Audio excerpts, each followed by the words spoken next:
welcome to episode 25 of The Dive Down, a Magic the Gathering podcast for the casual spike focused on the latest decks, trends, sets, and strategies in Modern.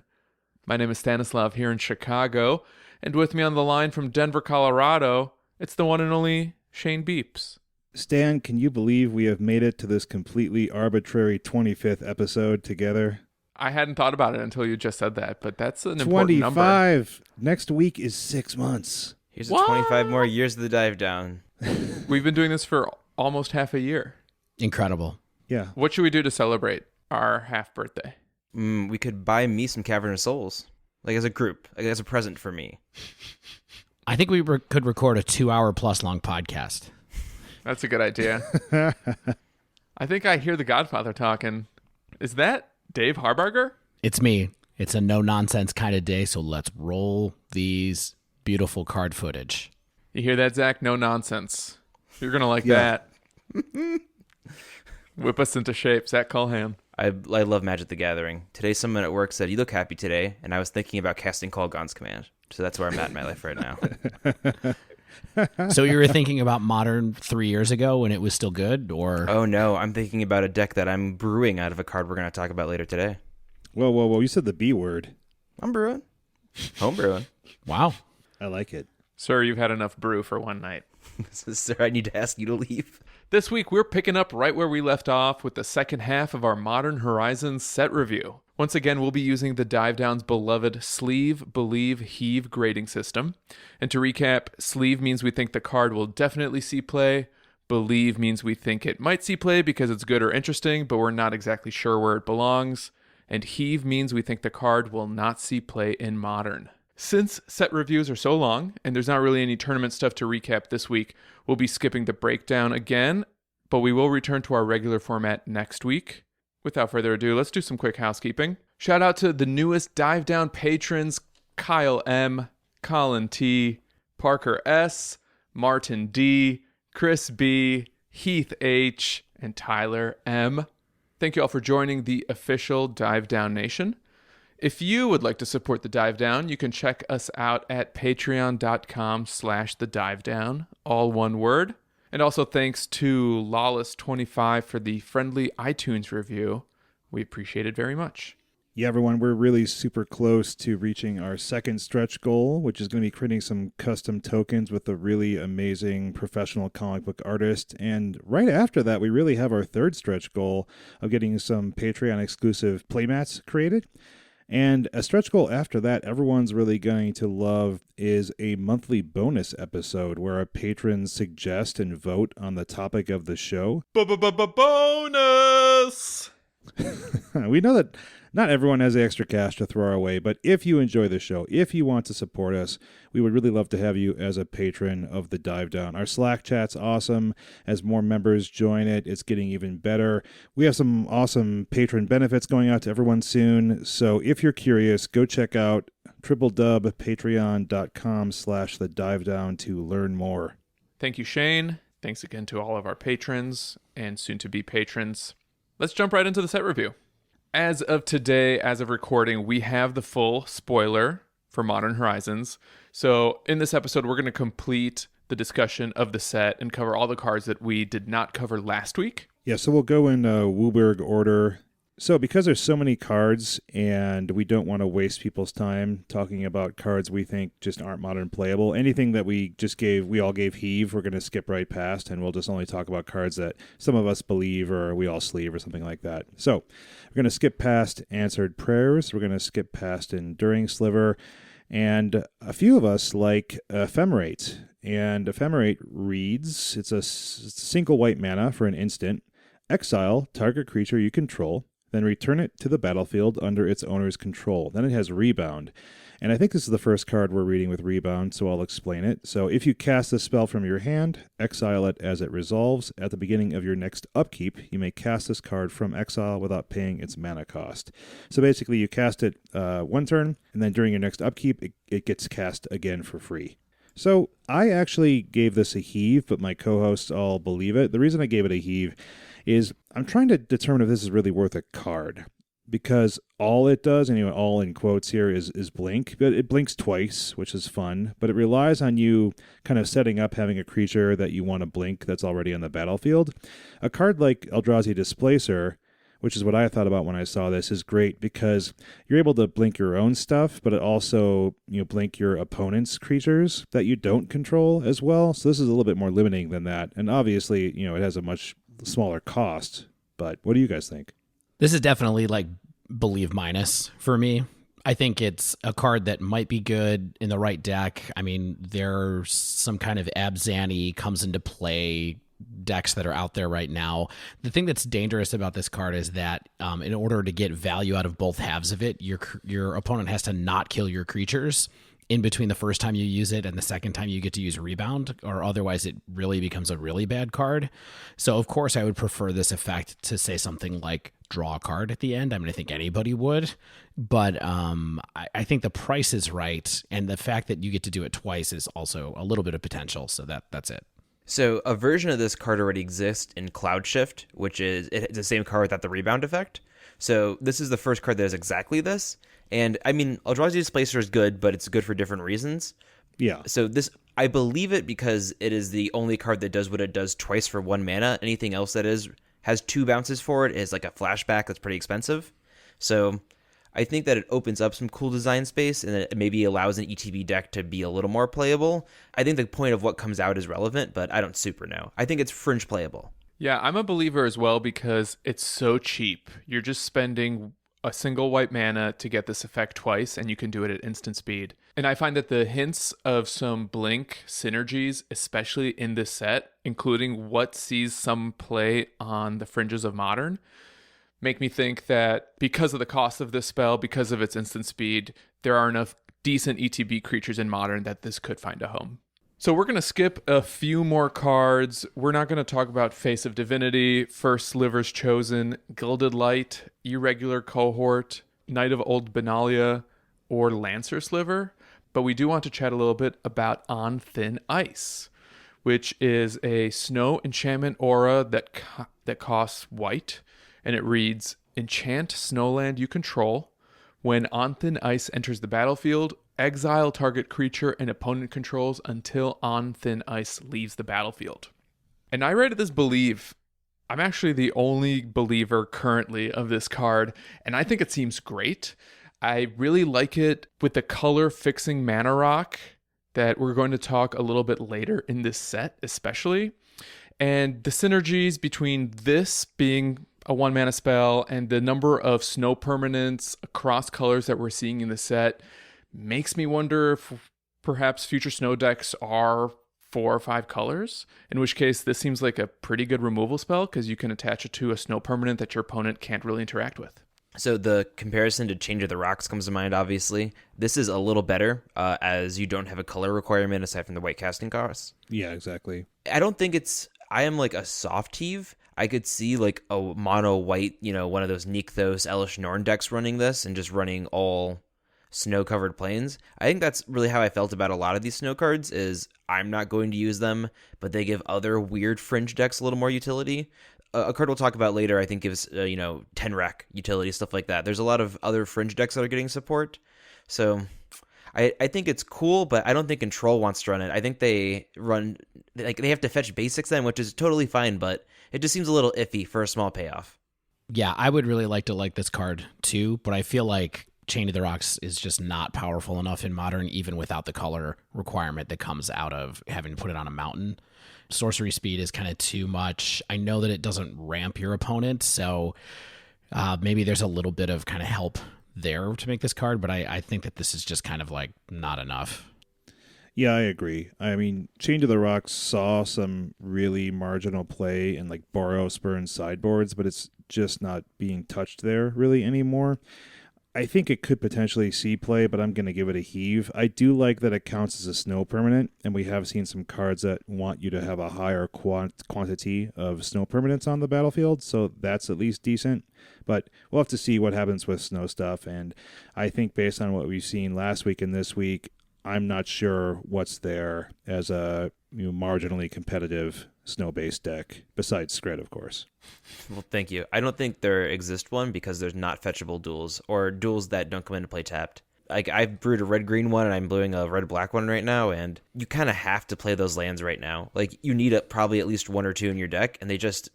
Like, there's no condition where they come into play untapped, and it's a really feel-bad moment. Word. Well, we'll see. So the next card on the list, and one that we're going to talk about, is Recruit the Worthy. Recruit the Worthy costs a single white mana. It is an instant. It has buyback 3, and it says create a 1/1 white soldier creature token.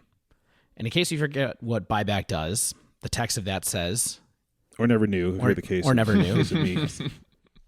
So buyback says you may pay an additional 3 as you cast this spell. If you do, put this card into your hand as it resolves. So this is another one where a few of us believe that it could see play. One of us in particular thinks it's a throw in the garbage card. I think that this could be a spell in a deck that wants both a token and a spell trigger of some kind. So I think that 4 CMC buyback is pretty cheap. Being able to just use it for 1 mana is cheap if you ever wanted to just bail out as a chump blocker, although that's like the pits in Modern. That would be a bad play in Limited even, I think. So, Yeah. So I feel that this is kind of like something that I have on the watch list, and that's kind of it. For sure. I agree. I think it's super cheap. It makes a body. It can operate at instant speed. It can work in maybe some kind of long game spell triggery type deck. So I'm kind of a believe minus on it. Yeah, buyback is a super good mechanic. The card Sprout Swarm doesn't see a ton of play, which has Convoke and buyback, but the premier token deck in Modern right now is white-black. I mean, not premier. Premier in that it's a Modern playable deck, but that deck is white-black and it doesn't run green. People have tried to stretch it to green and it doesn't really work. So maybe this could go in there, even a sideboard card for the control matchup. Maybe that's crazy, but if it's going to see play anywhere right now, it's that deck. Maybe some other blue-white spell triggers decks happen, I don't know. But right now, maybe tokens play. The fact that it's instant speed and 1 mana, I think, is notable, but I personally don't think this is that much better than a 1 mana 1/1 with flash, if you know what I mean. And that buyback cost is relevant, but I'm not immediately seeing the deck that really wants to be spending 4 mana on a repeatable 1/1 either. So I'm pretty skeptical, and that's why I had it as heave. I mean, there is a scenario, and I'm sure there are better cards to be playing than this scenario, but if you could generate infinite white mana, you could also create an infinitely large board of white creatures. Love it. I'll play that deck, sure. Infinite white mana. Can't wait for us to figure out how to generate that. Yeah. Yikes. With all those white rituals. Right. So we're going to be skipping over a good little batch of cards right here. So we'll be skipping over Reprobation, Rock's Veteran, Settle Beyond Reality, Shelter, Soulstrike Technique, Stirring Adrest, Trustworthy Scout, Valiant Changeling. We are going to talk about Vesperlark. I can't believe how many we just had to heave in a row. Everything's just too expensive. Yeah. It's like, I mean, look at Settle Beyond Reality. It's like too expensive for Limited, in my opinion, for this set. Oh, yeah. It reminds me of a Champions of Kamigawa card. It'll probably see play in limited. That's not a good thing. That's not a positive thing to say about a card. Yeah, I mean, I think we're just kind of like, there were a lot of commons in this section that we saw in the final spoiler, and so that's what's happening here is that it's easy to filter things out. Yeah. Which is not to say that commons are not going to be Modern playable. We're going to talk about a fair amount of commons and uncommons today based on the nature of the cards that are available to us, but I don't think too many people are going to be shocked by the cards that we skip. So anyway, Vesperlark. Vesperlark is 2 and a white for a 2/1 flying elemental. When Vesperlark leaves the battlefield, return target creature card with power 1 or less from your graveyard to the battlefield. Then it has Evoke for 1 and a white, where you can play the spell for its Evoke cost. If you do, it's sacrificed when it enters the battlefield. So it briefly pips in, triggers its ability when it leaves. Great blink target. Yeah, exactly. It goes very well with that other card. So I think this is a definitely interesting card. It seems powerful. It's cheap. It seems like it slats right into that deck with Kitchen Finks and all those other cards. I don't know exactly what it's getting back off the top of my head. And like I saw some lists online and all the targets seemed like goofy and questionable. So that's why I'm not a sleeve it. I'm only a believe it on this one. But it seems like it has a lot of raw power. And if it's not broken now, it's at least going to be a value engine somewhere. Yeah, anything that returns cards to battlefields instead of just your hands is asking for some kind of potentially interesting and powerful combo. Yeah, that's basically where I'm at. I think cards like this are designed to either be part of a combo or to exploit really strong synergies. So I'm even Believe Plus. I'd be kind of surprised if this never sees play. And we already know about some hilarious combos, in my opinion, with Gigantomancer, which is like an 8-mana 1/1, as well as Body Double. So I think this card has a ton of potential and is basically waiting to get broken. Yeah, that's the same way I feel about it too. Except for I think I'm a little bit more bearish on it. I would think of it as a middle believe minus. Yeah, I'm a believer. All right, so we're skipping past Blizzard Strix, just too expensive at 5 mana. We've got Cunning Evasion, probably a heave for us all. Except for me, I'm the sole believer. And the reason I want to defend this card is because I kind of like how it interacts with ninjas.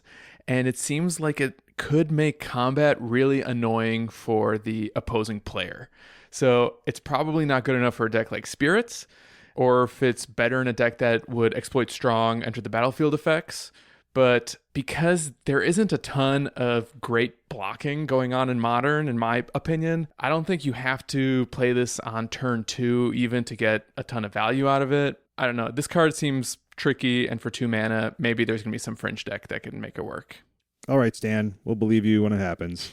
But we'll talk about Echo of Aeons right now, or Echo of Eons right now, which is a 4 blue sorcery, which reads, each player shuffles their hand and graveyard into the library, then draws 7 cards. Sounds familiar, sounds like Days Undoing, but it also has a flashback cost of 2 and a blue, which is the same cost as Days Undoing. It doesn't have the if it's your turn, end the turn stuff going on, but that's not really why people play that card typically. No, that's a downside. That's a huge downside of Days Undoing. We'd prefer if it didn't have that text. Yeah, exactly. That's why Days Undoing is not Time Twister. Actually, discarding your hand can be good. Yeah. Are you talking about my one with nothing deck again? Yeah. So I'm a believer on this, mainly because I'm unsure how to evaluate it. The 4 blue is kind of pricey for the cost out of the gate, but the flashback cost is the same as Days Undoing, and it's pretty much strictly superior to it. So I'm just a believer. And I think the Narset deck would love this. Conley Woods and other Narset combo players are definitely going to play around with this card. So Narset sends her regards. My issue is, having played that Narset deck, is I'm not convinced it's good enough for Modern. The lock is strong, but the package surrounding it has some really big vulnerabilities. So I'm on Believe, even though we basically know the deck this is going to go into. I'm just not sure that it's necessarily a Modern viable deck yet. Do you think that the redundancy brought on by this doesn't shore up what the deck's weaknesses are, or doesn't make it that much faster or anything? Is that what your concern is? My concern has to do with this does nothing to address the deck's weaknesses. It could potentially make it a little bit more consistent, but for me playing the Narset combo, the hardest thing for me to deal with was when my opponent cast like 2 creatures. I got a 1/1 and a 2/2. Oh, no. And I was like, no. I guess I lose this one. Yeah. You got me. Pack it up. Yeah. Yeah, interesting. I was a sleeve originally, and maybe I'm moving closer to a sleeve minus. I think that this seems very good. This seems very, very good, but I think I have sometimes trouble sort of analyzing like what amount to like vintage power level cards, because they just seem so very good. But maybe it's not enough for Modern. This is clearly very good for other formats. You know what I think, though, to my own point, and that one of the biggest weaknesses for Narset combo was creature matchups. The Black Force might help solve that problem. And currently, the Conley Woods deck is running blue-black. So maybe if it finds some more blue-black split cards to make the most out of, its Force of Negation effects, as well as the Black Force, this could be another good tool to help make that deck more consistent. So I think this card is just good, actually, and I have it as a sleeve it. And the one question I wanted to ask you guys was, because I think you're kind of hyper-focusing on this Narset deck because that's the place that it feels like it makes the most sense right now. I'm not sure that this is a combo card in that sense, or that it's going to be restricted to just that kind of play. Because, so how many of you guys have cast a Wheel of Fortune or a Time Twister before? Anybody? Sadly, no. No, I'm too young. Okay, so in another chapter of Dave talks about cards that used to be in his favorite decks back when in Revised and Unlimited days. Both of those cards were cards that often got run in decks just for value at that point in time. So let's talk about why you would run a card like this just for value. And that's because, even though it has a symmetrical effect, your deck is set up to break the symmetry of that effect in some way. Okay. And the way that commonly you would advantageously cast a discard your hand, draw 7 is by being a person who can play your hand faster than your opponent can play their hand. Mm-hmm. So would you call that virtual card advantage, Dave? I think it's actually real card advantage in this sense, because you actually get to draw more new cards than your opponent does. So if you manage to make this the last card that you cast, you get 7 new cards where they only get 4 new cards out of it. Oh, yeah. So, you know what I mean? Like if they have 3 cards in hand, for example. In that sense, and because of Modern's proclivity for putting cards in the graveyard through different effects, I think there is a decent chance that a card like this might get run for value in some type of shell and not just be a combo piece in something like Narset.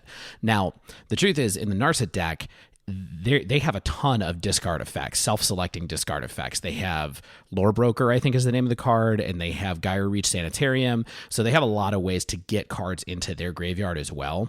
So it's because of those reasons that I think that this card is probably powerful enough to just see someplace somewhere as a way to get cards, as long as your deck is set up for it.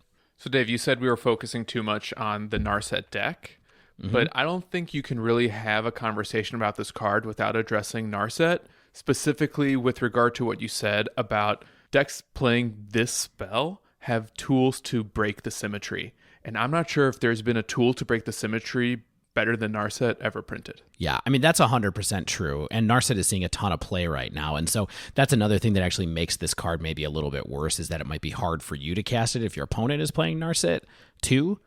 But I think you're right. That's kind of if you want to go wombo combo with it, though. I think there's plenty of ways where you just run this in a deck with Faithless Looting and then grind your hand out, get card selection, cast all your cards, and fill up your graveyard, have 1 card left, and cast this to refill your hand at the end of the whole chain.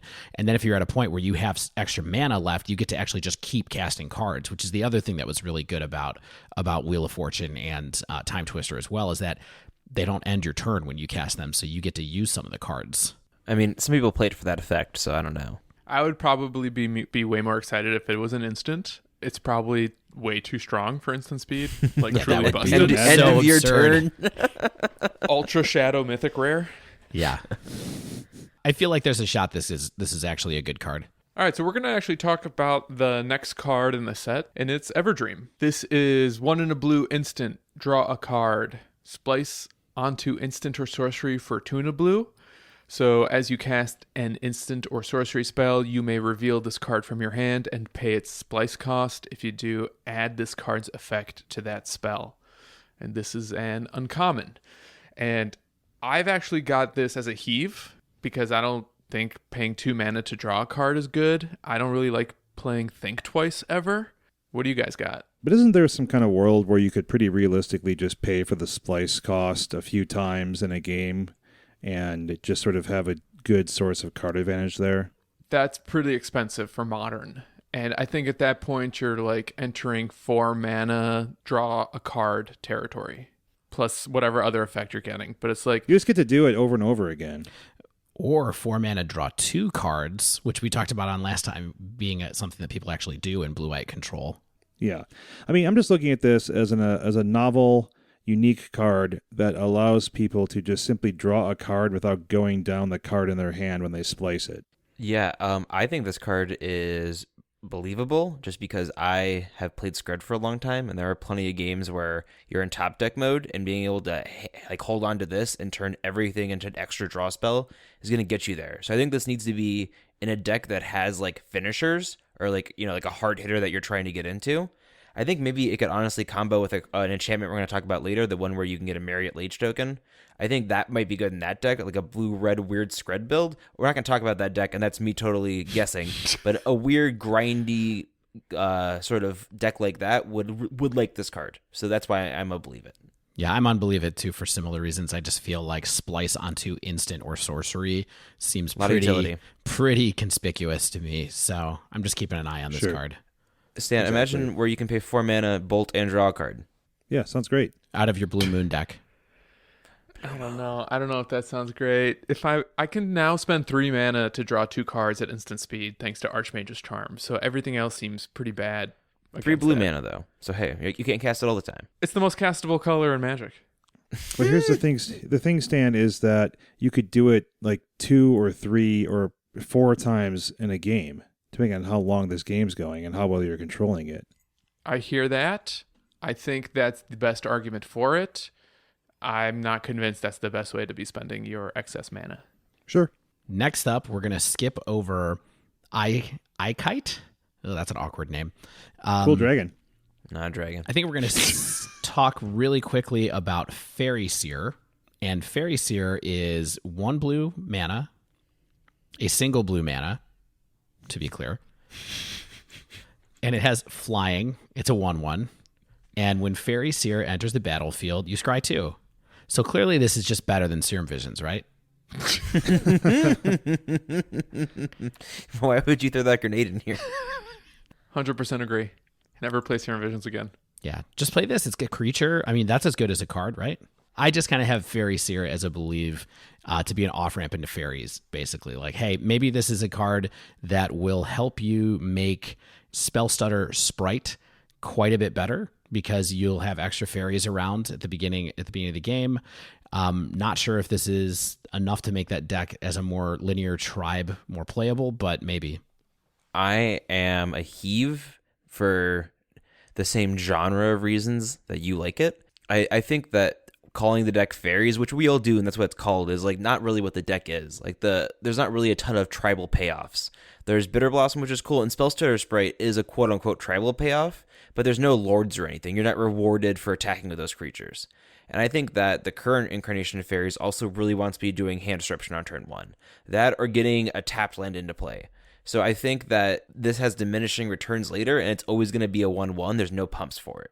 So I think if fairies ran a lord or 2, that'd be different and this would be better. But I think how small it is not going to get it there ultimately. Fairies used to run lords, though. Oh, you know fair what I enough. mean? Okay. I mean, yeah. It exists. Yeah, I'd like to introduce you to a card named called Scion of Una. Fair. Which, is a flash lord. Even again, I'm not sure that this is the kind of like linear aggro deck that you're looking for, really. I mean, as I look at this now, I'm kind of like, isn't Spirits just better than this card still, and all that kind of stuff? But that, Zach, you said I liked this card. I would say like is a pretty strong term for how I feel about this card. You love it. Yeah, I was like a believe question mark because I don't know really how fairies operates very well. So after hearing this, I'm just going to move it to a heave, and I think we can probably just bounce along, right? Move along.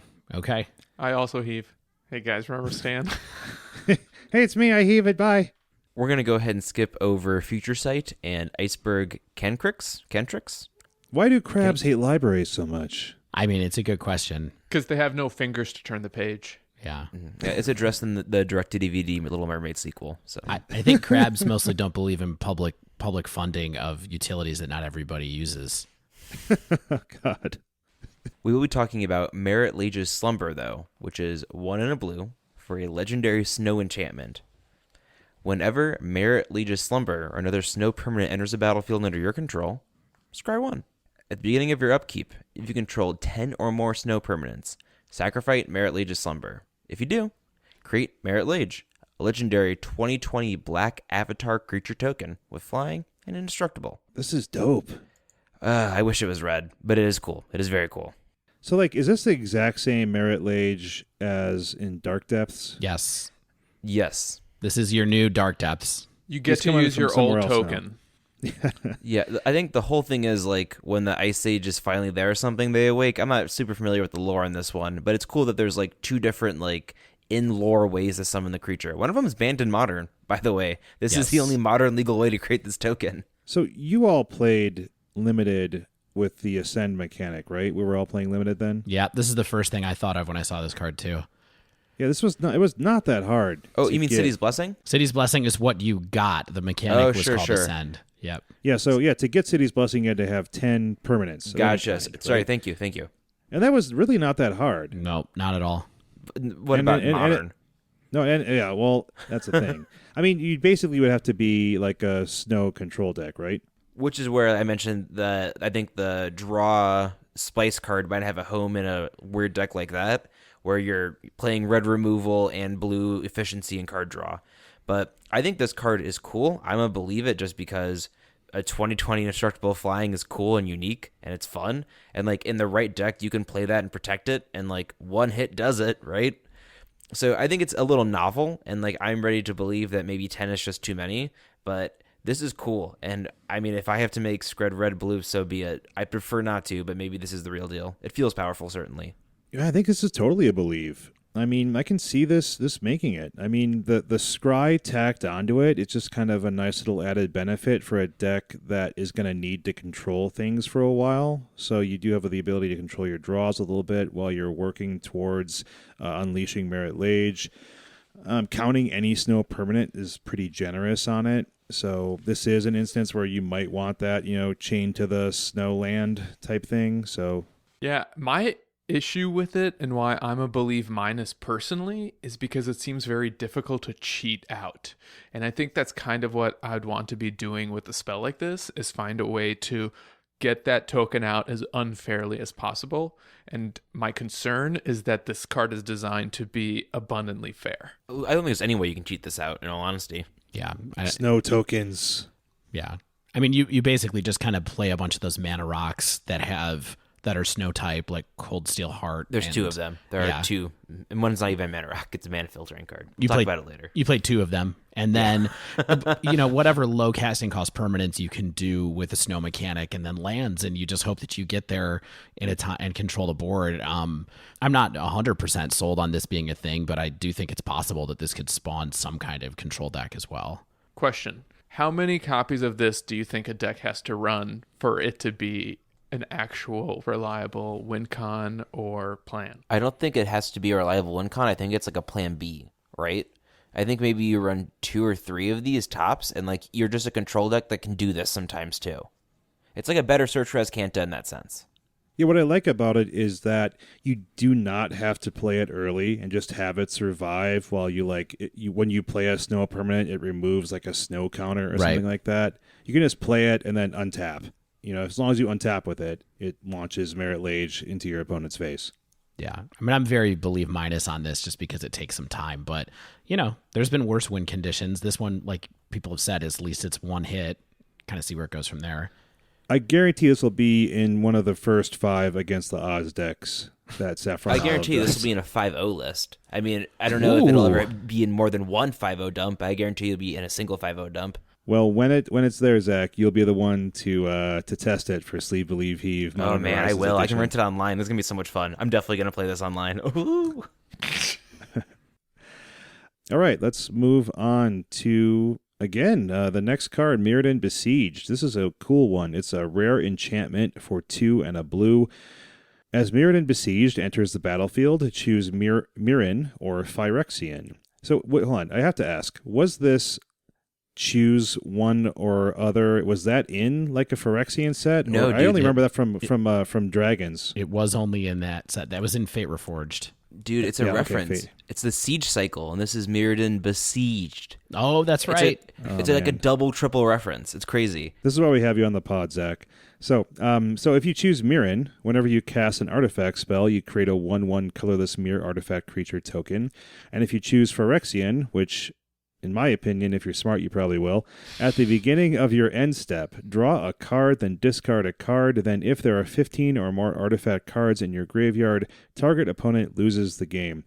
So I'm like a Believe plus, Sleeve minus, just for the Phyrexian half. That just seems like a very breakable alternate win con to me. Because it's really easy to fill your graveyard with stuff. Yeah, I mean, the other thing is that it triggers at the beginning of your end step. So Yeah, it's not like this has to even survive a turn.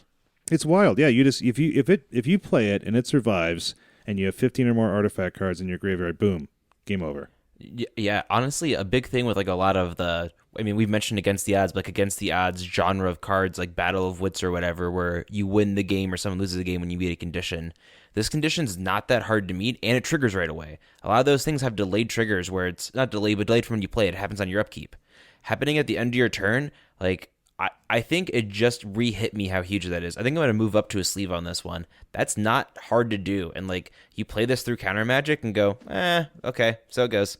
Yeah, I got to point out that the Pro Points podcast suggested this as an alternative win con in the Semblance Anvil Grinding Station deck that exploits Scrap Trawler in the post Ironworks combo meta. And the fact that this card can already have a home in a modern deck on day one, albeit a fringy modern deck that's like an inconsistent a shadow combo. of its former self. Exactly. It makes me think that maybe this finally gets Scrap Trawler banned or something. Scrap Trawler Rain. Alrighty, so we're going to skip the next few cards. We're not going to talk about the Mist Syndicate Naga, the Moonblade Shinobi, the Oneirophage. There's probably a better way to pronounce that. Cool squid. It's a little squid. We're not going to talk about Phantasmal Form. We're not going to talk about the Phantom Ninja. That was my favorite 1950s radio serial. We're mostly not talking about Reign of Revelation, but... Yeah, all I'm going to say about this card is that it's sort of another example of a 4 CMC instant draw cards spell that you could play in a control deck. And so if you are in a deck that wants to discard a card as well, now you're looking at Hieroglyphic Illumination and this card and Factor Fiction and other ones as your kind of options for that. Yeah, I'm looking at this and I'm like, man, how many just random ways to draw cards does blue need? And then I'm also thinking, well, how many crappy 1/1s with haste does red need? So yeah, I believe this is the only Magic card to feature tie-dye on it, for what it's worth. I do like this card, but I don't think I would ever play it over Hieroglyphic Illumination. Or more specifically, Archmage's Charm. All right. We are going to talk a little bit about Rebuild. So Rebuild is a instant for Tuna Blue. Return all artifacts to their owner's hands, and it's got cycling too. I've got this as a heave because I actually think it's generally worse than Hurkul's Recall. And the fact that you can cycle it early doesn't make this more playable for me because Hurkul's Recall is the type of card that you want to hold on to. And if you're siding it in, I think you're not ever going to want to cycle it away against the decks that you would bring it in for. I think what's important to remember here, Stan, is that it doesn't need to be better than Hurkul's Recall. I think here it just matters that it's different than Hurkul's Recall because you can cast this around a Chalice on 2, for instance. Yeah, I mean, my main thought here is just more in the idea of cycle it then snap it back because it's not that expensive. So it's kind of like, hey, if you get this early and you're not really ready to use it yet, but you want another card, cash it in a deck that has Snapcaster Mage in it. Dave, I would worry that if you're bringing this in against a deck like War Prison, they're going to have a random incidental Grafdigger's Cage or something. So you'll end up punished if you cycle this early. Playing it for 3 mana to get around that Chalice, I think, is interesting, but I don't know. I that's think I fair, just Stan. kind of like Hurkul's Recall more and dealing with Chalice by other means. Maybe we're entering an era where all the good artifact hate is 2 mana and all the Chalice artifact decks put it on 2 in anticipation of that, in which case this becomes necessary. As someone who plays Chalice, I totally think that this is better because of it. And I think that there's going to be more Chalice around with the London Mulligan coming as well. I think that, like you said, Hurkul's Recall, you're not trying to jam it quickly on turn 2, you're holding on to it. So the mana difference is really negligible to me at that point. Great. So we're going to skip Smoke Shroud for our next card and go directly to Tribute Mage. Tribute Mage is a very interesting card. It is 2 colorless and 1 blue mana for a human wizard that's a 2/2. But the text on it says it's sort of the completion of the blank mage cycle that they all start with T. And what it says is when Tribute Mage enters the battlefield, you may search your library for an artifact card with converted mana cost 2, reveal that card, put it into your hand, then shuffle your library. I think this card is pretty important. This is not the greatest mage in the world. This is just a tribute. You gotta believe me. Is this a Tenacious Cast it D for 3. reference? Just a matter of opinion. So It's me and JB. So we have 3 believes and a sleeve on this. So I'm going to let Shane start with his assessment, given that he's the one who's sleeving it up. Yeah, I mean, it's really good, right? It finds stuff you want. It finds like both part of the softer toward of the Thopter sword combo. I mean, the art has a gigantic Sword of the Meek on it, which is a little bit on the nose. It's like, this is what you're going to be doing with this card, right, guys? They're like, let's all be clear. It's this sword. it's this one. This one? Do you see the connection, everybody? Yeah, I mean, that's the only reason why I'm a believe on this card, because it seems like it's very useful for sort of the Meek decks, and it's just up to those players to decide whether it's good enough to make the cut. It does get some other interesting cards, by the way. I think in particular, It gets some sideboard cards. It gets Dampening Sphere. It gets Torpor Orb. It gets, what was the third one that I had on here? Oh, Spellskite, if you happen to want Spellskite for some reason. Yeah, so get Spyglass if you want that. So there's some other kind of value stuff you could do in a sort of Whir of Invention way if you were running this card in your Thopter Foundry deck. So it might even help that. But yeah, Heart of Kirin.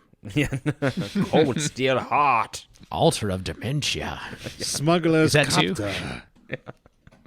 Yeah, I mean, I play some of the mages in Bluetron. They're good. This card's good. The restriction isn't actually that big of a deal. We just named a bunch of playable and semi-playable 2-drop artifacts in Modern, so. Yeah, but the big thing is clearly Thopter Sword. So yeah, it's let's on the see. art. Yeah.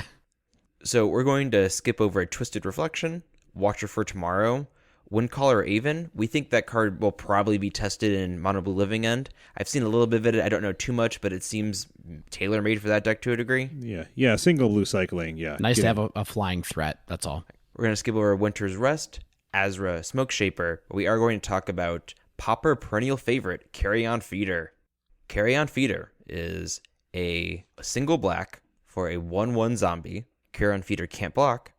Sacrifice a creature, put a 1/1 counter and Carry On Feeder. This card is very good. This card is very, very, very good. This card is really powerful just because it's, number one, a free sack outlet, but it gets bigger with it. And it's a relevant tribe. Well, relevant in that it's getting more support and has support. So it's also a really good turn 1 play. It goes along with Gravecrawler, which you can sack to it. It's just a lot of good synergy, very good card. I'm excited to see it in Modern. I am a sleeve. Same. I think this is going to see play, almost certainly. It only costs 1 mana, as Zach pointed out, free sack outlet. It makes me wonder if it's even going to open the door for a new deck, but it's a win condition, and that's why I like it a lot. Yeah, Dave, how many times have you said, we just need some more Viscera Seers? A lot. I'm still not sure that there's a deck that's going to immediately spring out of this, because I don't know how many more we want in a deck, but I think it's powerful. I think it will help some of the decks that use Viscera Seers, so I have it as a sleeve too. Aristocrats. Yeah, I'm a sleever on it as well. I think sometimes this is even potentially better than Seer. So even if you don't want like 8 Seer effects, this can potentially create an instant win scenario. Whereas Seer is just essentially sort of setting up something for the next turn, usually like a Murderous Redcap or something like that if you're in like a Persist deck. But this just gets gigantic by sacrificing things. So yeah, it's definitely a sleeve, I think. Yeah, swing with it, not blocked. Initiate some sort of an infinite sacrifice combo, get 31 counters on and go ahead. Yeah, this seems particularly good with our favorite best unplayable cards, Rally the Ancestor. I would say is maybe a way to go here. Revisit it, Dave. So Stan, you want to talk about a card that we skipped over. I just want to give a quick elevator pitch in defense of Watcher for Tomorrow. I think this is card advantage on a low-costed body with the relevant creature type. So I have a hunch that it might get tested in decks that are running Wizard's Lightning or Wizard's Retort. So is it really card advantage just to replace itself? Yes. As long as you get a card out of Watcher for Tomorrow or something that's equivalent to a card, right? So if you get enough damage out of attacking with it, that's one thing. If you manage to trade it for a Goblin Guide, that's card advantage. So If they lightning bolted for some reason or gut shot it, that's card advantage. So I think that's a good point, Stan. It could be possible. It's cool, like in a blinking deck for sure, because it's a little bit of work to set up drawing some cards. Sort of, a lot of the cards that have popped up into the set, it's one of those things where my understanding of the huge modern card pool is not deep enough where I'm like, where I don't know if this effect already exists in some kind of better way or redundant way. So it's like, sure, I can see this being some kind of interesting blink deck where you're just sort of blinking and getting a bunch of cards, but maybe that already exists somewhere else. I don't know offhand of hideaway creatures. I just know about the lands that have this tacked on. Well, the hideaway is not even really essential to it, right? Like you could have any sort of card that's where it's like, when it leaves the battlefield, put a card into your hand, right? Yeah. Like the hideaway is just sort of like a funky way to do it. Yeah. All right, so moving on, we're going to take a look at Cordial Vampire, which is black. Whenever Cordial Vampire or another creature dies, put a +1/+1 counter on each vampire you control. It is a 1/1. And I have this card as a Believe minus. I think it's kind of interesting that it makes a payoff for vampires to be a go-wide deck. I don't think that this is what Vampires is looking for, but I could be wrong. But at the same time, I think it's reasonable rates, so we'll see where it goes from there. Yeah, a good friend of mine, Adam, friend of the show, has been playing Vampires or trying to play some version of Vampires for a few years now. And the issue with the deck was always that it couldn't figure out where it wanted to go, if it wanted to go wide or you try to be more utility-based or anything.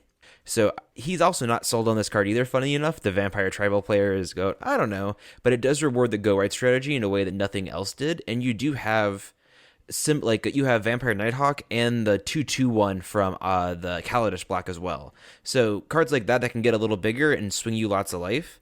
Like the deck's always been sort of on the fringe, and I don't know if this makes it super competitive playable, but I think he's going to win a game or two more at his LGS now because of it. So I think it's cool. I think it's cool that Vampires get this kind of support. So one of the things I really like about this card is that it doesn't care about creature tokens. So you can maybe have some kind of weird combo engine where you're producing a ton of tokens that you're sacrificing to some carrion feeder or other free sack outlet and then make a ton of value that way. The card definitely seems powerful. I'm not sure if it's powerful enough to make vampires a thing, but at the same time, maybe the creature type isn't the best part of this card because it can pump up itself. I mean, I just don't know if it's something Aristocrats is like needed or a vampire deck is needed. So, but people do like vampires. So I'm not full on sleeve. It's probably just a Believe minus. I think it'll show up. I'll see it at an LGS table at some point. So next up is Dead of Winter, and I am hyped to be talking about this card. It is 2 and a black for a sorcery. All non-snow creatures get -X/-X until end of turn, where X is the number of snow permanents you control. So, yeah. Hard sleeve for me. I love the mood of this card. It's got a great name. It's got great art. It's got great flavored text. But most importantly, I think the card itself is good. I don't think it's really too tough to cast in sort of a multicolor snow deck because it's just a single black mana in the mana cost. Zach, do you think some kind of snow deck wants this? I don't think there's a deck that exists right now. I think we can see something like Tenrak switch over to all snow-covered lands very easily.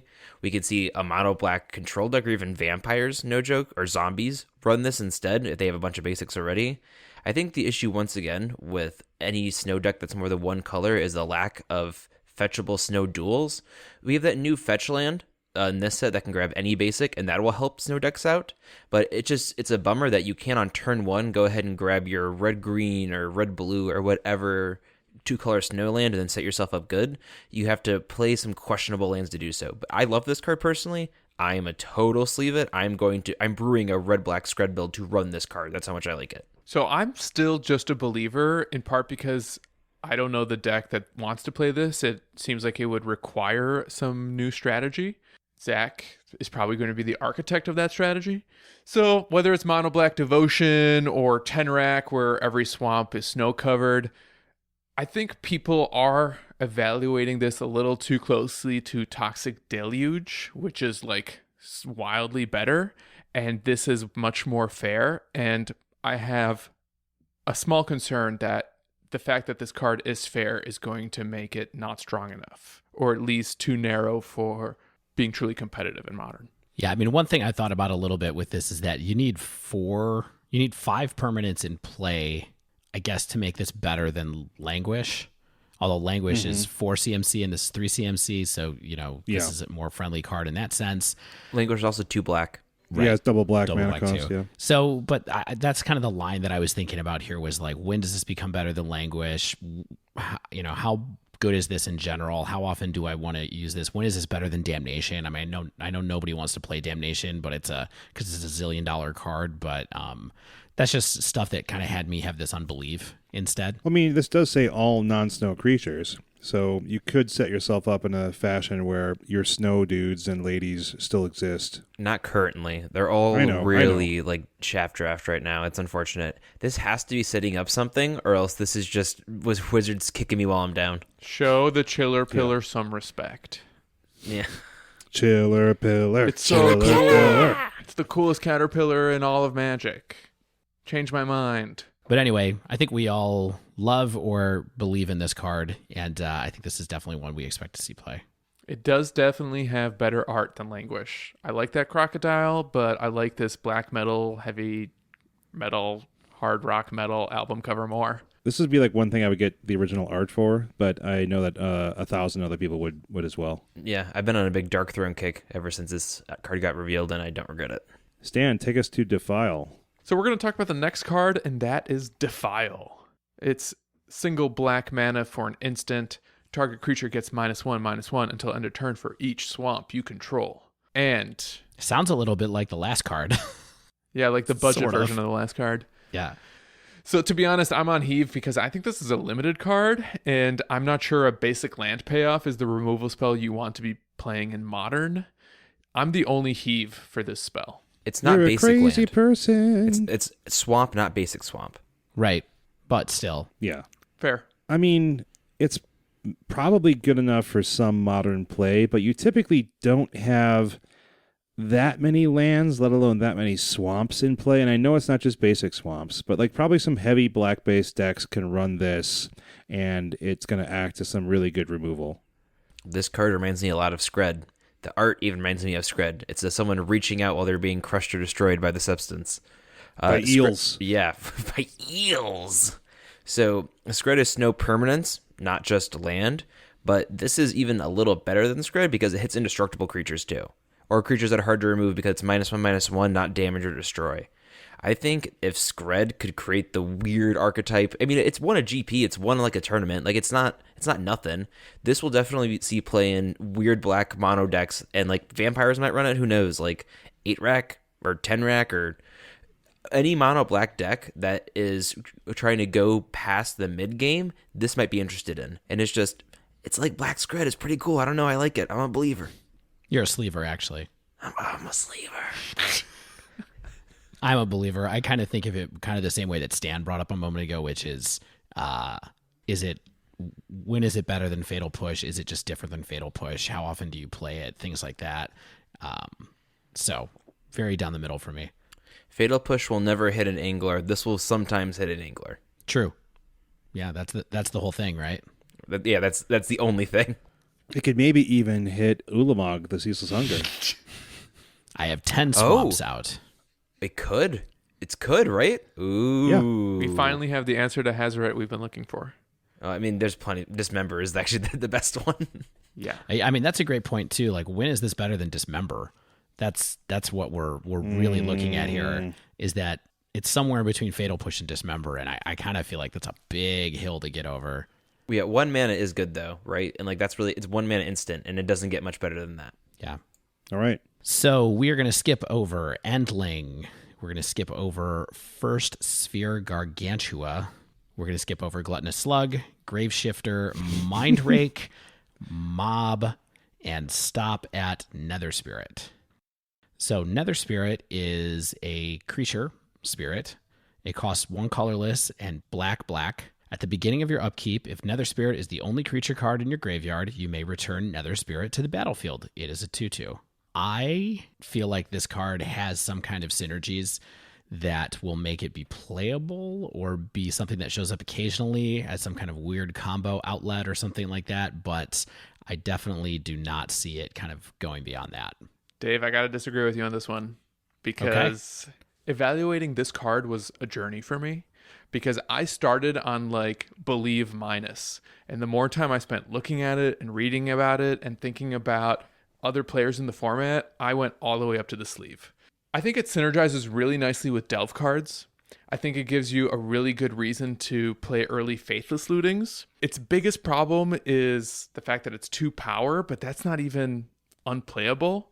I really like this card. I think it could be a really interesting value piece in decks that can manipulate their graveyard, and we have tons of ways to do that for value in Modern.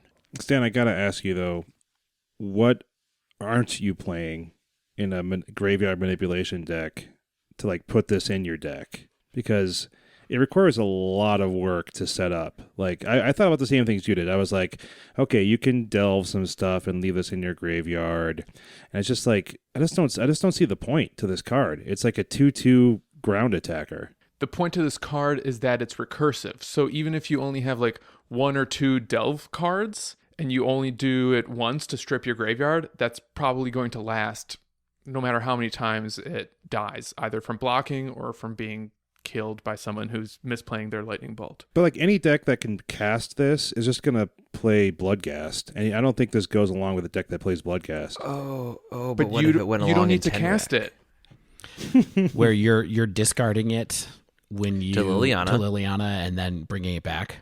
Yeah, exactly, and it serves as a blocker. The biggest thing with that deck is it needs to get to the mid game, and it can chump, it can trade, and it's just repeatedly there.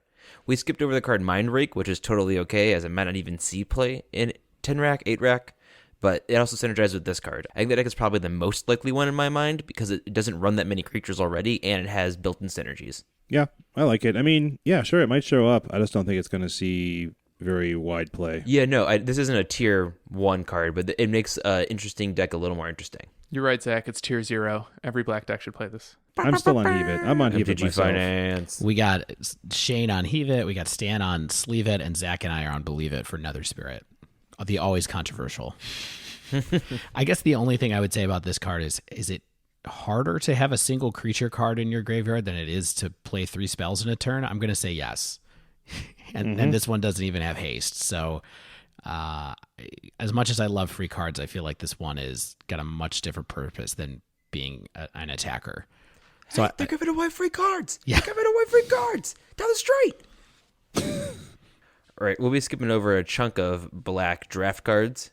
Ninja of the New Moon, Putrid Goblin, Rank Officer, Ransack the Lab, Return from Extinction, Sadistic Obsession. But we will be talking about Shatter Assumptions. Do you think the artist of Mind Rake and the artist of Shatter Assumptions had like a little meeting? I think that there are a lot of black discard cards already in Magic, and they just like hand them a portfolio and say like, "Hey, this is what it looks like to get cards discarded from your head. Draw My this." brain! Yeah, my brain. No, it's what I think with. This is how Psyduck feels when he has a headache. Shatter Assumptions is 1 and 2 black. Sorcery. Choose 1. Target opponent reveals their hand and discards all colorless non-land cards. Target opponent reveals their hand and discards all multicolored cards. So that seems pretty good, right? There are a lot of multicolored cards in Modern, and there are also these days a lot of colorless cards. I think I'm a Believe It, and I think why I am is because it's 3 mana. That's an awful lot. I guess that's good against Tron if you're on the play, and maybe only in 8-10 rack even. I don't know. This card was very hard for me to evaluate. It seems like it could be very good, but I'm not convinced. It was easy for me to evaluate because I'm throwing this right in the trash. I think the fact that it's 3 mana makes it really bad, but if it was 2 mana, it would be an actual bomb. The second mode, the multicolor mode, is basically good against 2 decks, which are Spirits and Humans. And I think either Spirits is going to start interacting with this by turn 3, or Humans is just going to be way too fast for it to make an impact. I also think the top mode is both too slow for Affinity and Scales, because they're going to unload their hand by the time you can cast this. It's worth noting the multicolor mode totally crushes the Bring to Light Niv deck. Is it worth noting that? It's funny. Are you sideboarding It's against funny. that deck, Zach, right now? No, I didn't. I need you guys to help me off mic real quick to sideboard plan for this deck. So I'll send you an email. the point you made about it being playable against Tron if you're on the play, I think maybe is what makes black decks want to run this potentially if they're always going to lose game 1 to Tron, but it's just like a huge liability if you're on the draw. So I'm not feeling it. I don't know. It's not an absurd liability. I mean, but Tron doesn't always cast some game-winning spell on turn 3. Do you know what I mean? There's a lot of times when you're even just setting up for like a turn 4 sweeper or something like that. So there's plenty of times where I can see this doing work. Does it do enough work to see sideboard play is the question. I think there's going to be some decks that can get enough done with it that it'll do something good. Like, let's say you're running a heavy black deck, you're picking apart their hand with some Inquisitions and Thoughtseizes pretty early on. They stumble because they're not able to cast their egg or their Sylvan Scrying, and so then on turn 3 or turn 4, before they do their fourth turn, you're able to strip their hand, and I think that is pretty potent. I just don't know if it does enough. I'm a believer. I think we'll see how much this impacts the ability of black mid-range decks to hold their own against Tron. To hang with the big dogs. Stay on the porch, Zach. Yeah. If you can't run with them, stay on the porch. Stay off the porch. Stay off. Listen, get off and stay off the porch if you can't run with the big dogs. I want to be on the porch at this point in my life. This okay? porch is for dogs only. You stand on the street where you belong. I got a hammock up there. I got a gliding swing. It's chill. Dave, what do you think? Of this card? Yeah. Nah, I don't care. I feel like this card is supposed to be some kind of Tron hate, like people are saying, but I just don't see it. I think it's too expensive. It's a real Tron killer. All right. You got to get lucky. What if you draw this on like turn like 6? Like, that's terrible. The dive down does not endorse any of these cards. No. All right, we're going to skip over Silumgar Scavenger. Hey, you guys remember Exploit? Skip over Smiting Helix. Skip over Throat Seeker. And we will stop on Unearth. So Unearth is single black mana for a sorcery. Return target creature card with converted mana cost 3 or less from your graveyard to the battlefield. It also has cycling 2. I think this, I'm a believer. I think this is good, and this is probably good. It's card neutral with mana advantage. It can cycle if you need to. I mean, it's also extremely fair, and I'm not really sure that Modern is about fairness right now. And when I say that, I mean in terms of hyper-competitive, but I mean for a local game store, sure, Modern can be fair. You can take a black-based mid-range deck there, and I think this can see some play there. I'm going to sleeve it. I think this card rules. That's it? You just love this card? I mean, it's a cool card. You know what's better than a 2-mana Goyf? A 1-mana Goyf. Or a 3-mana Goyf. That's also true. No, it's not. Yeah, I don't know. This seems like a huge, powerful player. The fact that it's cycling makes it better in multiples. The fact that it's 1 mana makes it easy to snapcast back. I think this card is definitely going to see play. So I'm kind of forgetting about an interesting black-green card that doesn't see a lot of play right now, and that's Grimflare, which allows you to fill your graveyard when it hits. And so you could have some nice mana advantage by flipping over a more expensive card into your graveyard and then double spelling on a subsequent turn with like Unearth and then like maybe a Goyf or something like that. Yeah, I mean, I think that's possible. I guess the main problem I have with this card is I've been trying to think about how much better is this card really than Claim to Fame. Yeah. And I'm not sure exactly how much better it is. I mean, there's pluses and minuses, but I'm not sure if that makes it enough that it would be something you would actually want to run in a deck. To me, I think that this reads like a fair card. I think it would have to be in some kind of broken combo deck to make it worthwhile. It seems very good to me. Everyone that I know that plays Junder the Rock is very excited about this card and is actively brewing about it. It seems cool. I didn't even think about the Snapcaster nonsense. That's very powerful. I'm a believer. You can do that with Claim Fame, though, too. But then you got to run 3 colors. You don't have to. No, you don't. You don't have to use Fame. You could have already done the Snapcaster thing. So right, but you put it that way. But Claim to Fame, you can't cycle away when it's not good.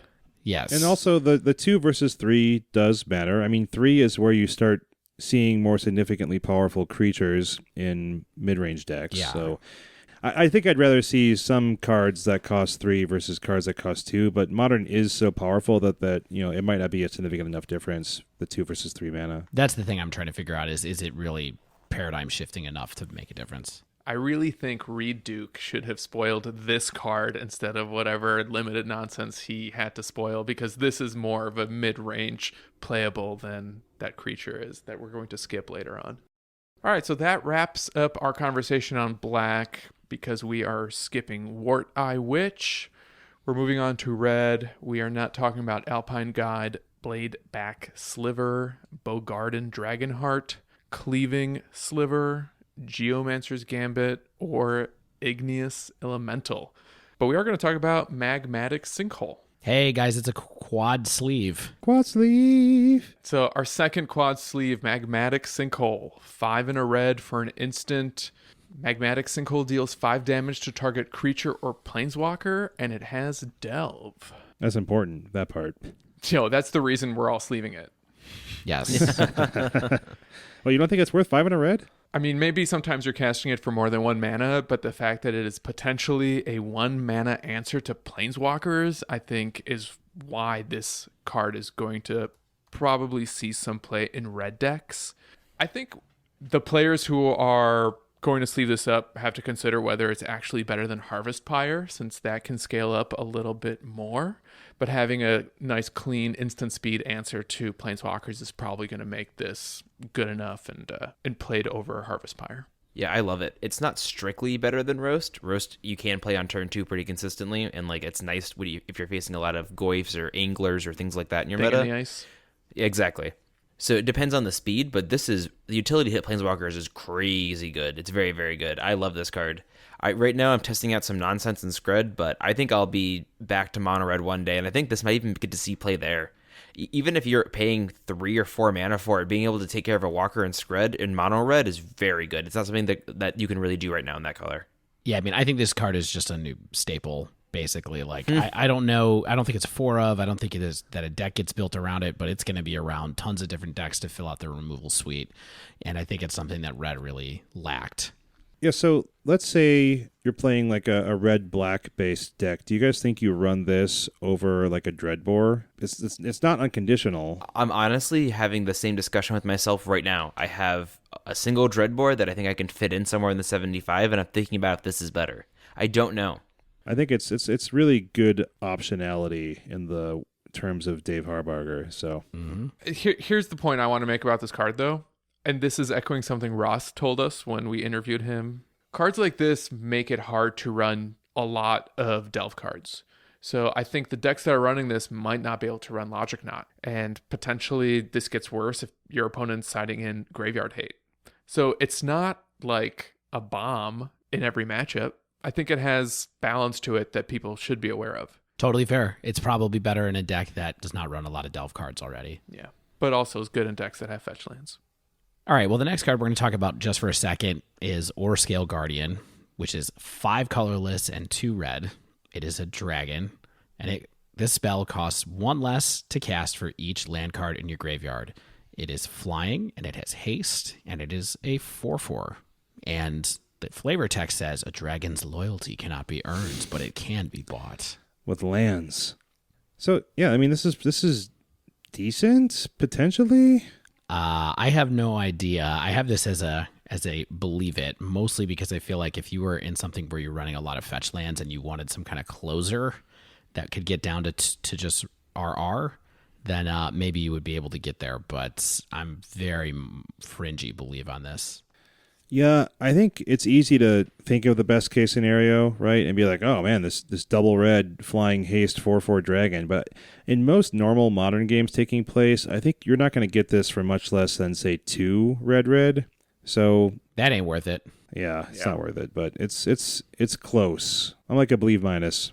Does the Assault Loam deck want this? That's a deck that's putting really the most lands consistently into its graveyard, and I feel like this sort of dilutes the plan, or it's not really trying to go a combat way. I could be wrong on that one, but this seems a little more distracting than it does helpful.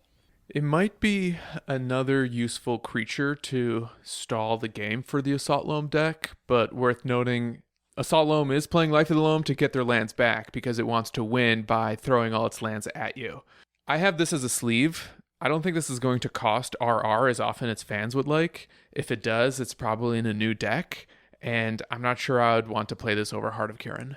If you want a cheap 4/4 flying, How about one that also has vigilance? How about that? Fair. Here's a quick question for you guys. Do you think it's good at 3 mana for 1 red?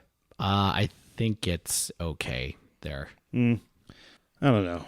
I don't think this sees a lot of play. It's just like it's a pill to swallow with wings. It's a jagged little pill. Next, we'll be talking about Pashalik Mons, a 2/2 for 2 and a red, legendary creature, Goblin Warrior. When Pashalik Mons or another goblin you control dies, Pashalik Mons deals 1 damage to any target. Activated ability is 3 and 1 red, sacrifice a goblin, create 2 1/1 red goblin creature tokens. I am a sleeve on this card because I'm going to put it into the deck I'm currently playing. This is very, very, very good for mono red control with the goblin package right now. The game can often stall out and you have your opponent locked out, but not really a way to keep it pushing forward. This one not only deals damage, but grows your goblin army that you're getting from your rival masters and war bosses. So they're taking up, you're sacrificing them to put them down. They get so big that you have your lethal combat step eventually. So this card seems tailor-made for that deck. It has some, fringe goblin strategies, but it's not getting played there. It's getting played in this deck. It might even replace Hazoret in the 75. Wow. Wow. In that build, in that goblin build specifically.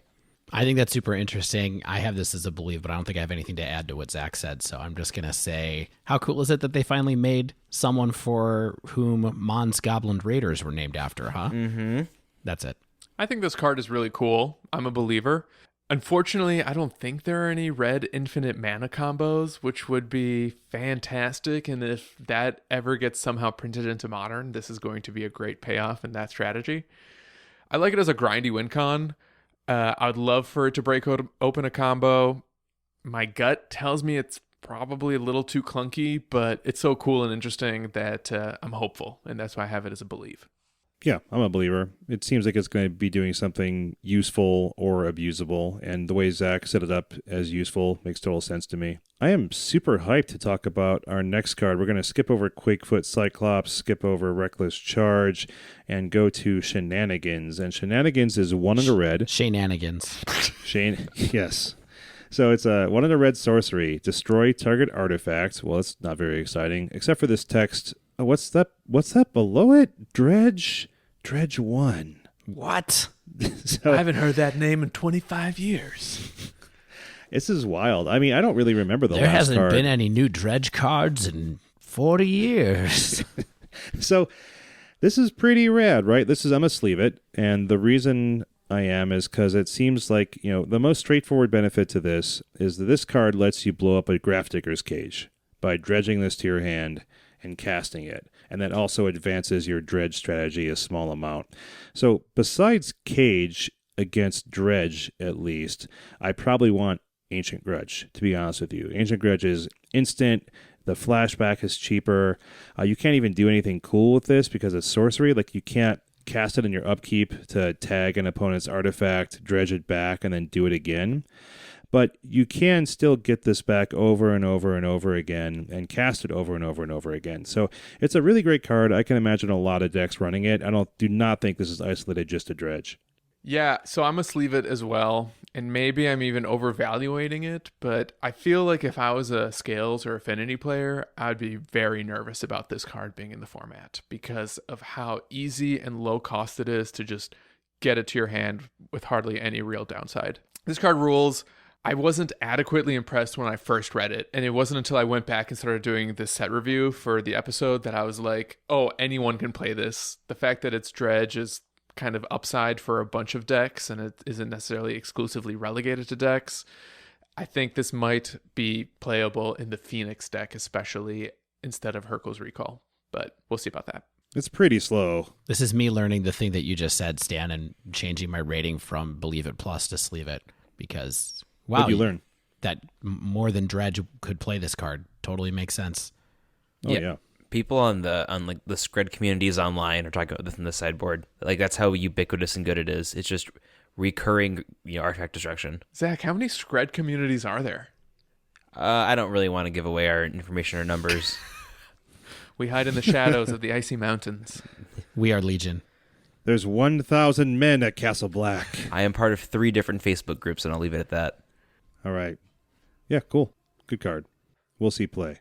Might see more play than it deserves at first, and then settle into kind of the role it will have. All right, moving on through red, we are going to skip Spinehorn, Minotaur. We're not going to talk about Spiteful Sliver, except... I want to do this like just 5 seconds on this. So this seems like it's just like anti-Anger the God sideboard tech, but it also works to make your opponent have some really annoying blocking decisions, right? So it's like it's not just like, oh, this Wrath that deals damage, I can do a bunch of damage to my opponent. It's, I'm going to make combat math and combat blocking a pain in the butt. Bring your calculators, folks, when Shane plays Spiteful Sliver against you. All right, the next card we are going to talk about is Tectonic Reformation. 1 in a red for an enchantment. Each land card in your hand has cycling red, and the card has cycling 2. The mana cost for the cycling is 2. It has cycling 2 and cycling. It also has cycling 2. As well. Furthermore. Also in addition to. What do you think, Stan? This card's really cool. I like that this is a 2-drop that you don't have to cast on turn 2. And it actually still seems totally okay on turn 4 or after, especially if you're clutching some lands for like the mid to late game to play into this. Kind of looks like it might be a 3-mana spell in the way that Young Peasy and Scavenging Ooze are secretly 3-mana spells. But also drawing extras isn't even the end of the world because of the cycling ability on here. So I think this is cool. The effect is really interesting, worth keeping an eye on. It's probably going to be a limited bomb, and we'll see. I have some optimism that this could be a player in somewhere in Modern. Yeah, I'm a big fan of this card. I think it's very cool. I think that this is another thing that Mono Red Scrut can play around with at once. It doesn't have a ton of 2-drops, and being able to maybe run like 2 extra lands than it normally does, and being able to just turn them into cards later is actually pretty good. Maybe run, even with the extra, the Snow Creature, you can run that, things like that. It's just a really cool, neat draw spell for red decks. I don't know if I agree with you, Zach. I think this is a heave. I just don't think any red deck is going to play this for any kind of value.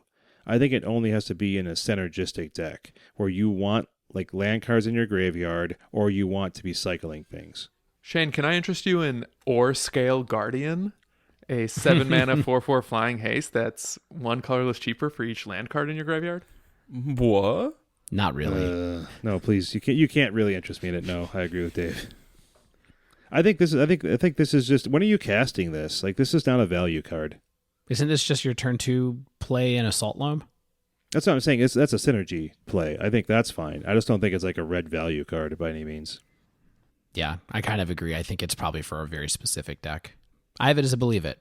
So we're going to skip over a few more cards. We're going to skip over Throes of Chaos. Even as weird as that card is, we're just going to skip it. It has no card text. So weird. Hit me up later, Throes of Chaos, once we figure out what to do with you. Urza's Rage, we're going to skip. Vengeful Devil, Viashino's Sand Sprinter, Volatile Claws. That will close out red for us, so we're done with red.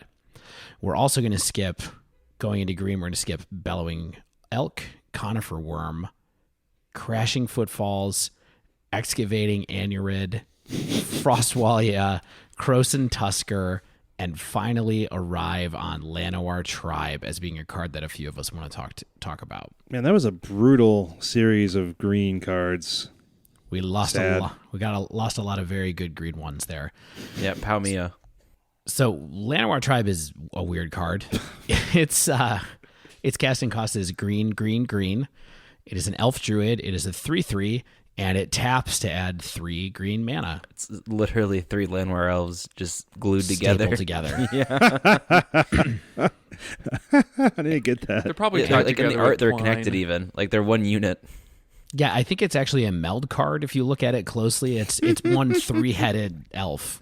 Like I'm just imagining Stan at the table with 3 cards flipped over on top of one another. Yeah. There's a huge amount of space taken up. I'm sorry. I'm going to be on your mat for a little bit. It's like Brazella, basically, where we just put them together. Exactly. So none of us are going to talk about this card except for Stan, and we're going to say go. I bet I could inspire some of you guys to talk about it. I think Elves players, hilariously to me, hate this card. But I'm kind of into it because I always thought Dark Ritual was a really good, solid magic card. So maybe it's not an Elves card, but a mono green devotion card. I think it's worth noting that it can get you to 7 mana on turn 3. I think it could actually get you to 8 mana on turn 3 if you have a Nykthos in play. And it feels like really strong on turn 2 especially. The reason it's probably bad for elves is because that deck already has a lot of 3-drops between your Archdruid, Azuri, and Shaman of the Pack. But a repeatable source of triple mana sounds like it could get broken in the right deck. So I'm going to call it Dark Ritual anytime I cast it. It's going to make my opponents tilt. It's going to win me games. And as a result, I'm going to over-evaluate this card, and Shane's going to yell at me. But for me, that's worth it. I think that's enough to be said for Llanowar Tribe. I mean, Shane has it as a heave. I have it as a believe. Zach didn't just left the rating box empty on this one on our spreadsheet. Zach so doesn't believe believe how he elves. feels. I missed it on the first go round. Then I double checked my work and saw it was empty, and I went, Stan said all there is to say about this card. I'm not going to write anything. So we're going to be skipping to near the end of green right now. We're not going to be talking about Marasa Behemoth, Rhyme Tender, Saddlebag Rhymestag, Tornado. Very good portmanteau, Wizards. Thank you so much for this one. I wonder how it'll be translated in other languages. That'll be fun to see. Treefolk Umbra will be skipped as well, along with Treetop Ambusher. Hey, y'all remember Dash? We'll be skipping over Trumpeting Herd, Twin Slope Spider, which is cool because you can see the other spider in the art, but not cool for any other reason. And then we will be talking about, finally, Wall of Blossoms. Is there even that much to say? I loved Wall of Blossoms. This is such a great reprint. Yeah, I think we like it. Wall of Omens is played. We talked about how we liked it. There is a very cool foil version if you're into from the vault foils that exist of Wall of Blossoms. So those are modern legal if you like them. I mean, this one's beautiful. This would be a great foil. Yeah, well, it's Wall of Blossoms, 1 and a green for a 0/4 defender. When it enters the battlefield, draw a card. Perfect. I cast a lot of these back in the day when I was also casting Gaia's Blessing and just kind of like trying to do an infinite grindy deck back around that standard. There's just not a lot to say about this. Yeah, it's I don't. Cool. It'll be played. Cool. Yeah, I don't know what else it's going to be played in, but I think it's very cool. Maybe it's something that goes in and is helpful in, I don't know, Vanifar. It's a good target for like Eldritch that. Revolution or stuff like that. Yeah, exactly. Vanifar. Yeah. Yeah, cool. Yeah, cool. 0/4 draw a card. Let's keep it going. Yeah, that's a good point. I mean, the fact that Wall of Omens sees play and this is literally that in green makes me a believer. It would be foolish to ignore it. Sure. We'll walk past Web Weaver, Changeling, Winding Way, and man, I'm getting so lucky tonight. So y'all. wait, I do want to talk about Winding Way really quick because I did some math. Dive in. Okay, please. On Winding Way, and so Winding Way is 1 and a green for a sorcery. It says choose creature or land, reveal the top 4 cards of your library, put all cards of the chosen type revealed this way into your hand and the rest into your graveyard. So just in case anybody is thinking about trying to get sassy with this card, in order to get 2 cards out of it, here's what the odds are. If you run 20 of a permanent type in your deck, with 59 cards remaining in your deck, which is the way that you tend to run probabilities here, yeah, you would have a 41% chance of getting 2 of a card. If you run 24 of a permanent in your deck, you would have a 53% chance of getting 2, and you'd have to have 28 to get 65% chance of hitting 2. So I think it's not very good, unfortunately. So when I hear your math, to me that says you have better odds to get creatures off of this, that you probably don't want to be running it for lands. Correct. Or you run it in a deck that has 28 creatures, 28 lands, and 4 Winding Ways, because that equals... you have some space for other cards there that could set.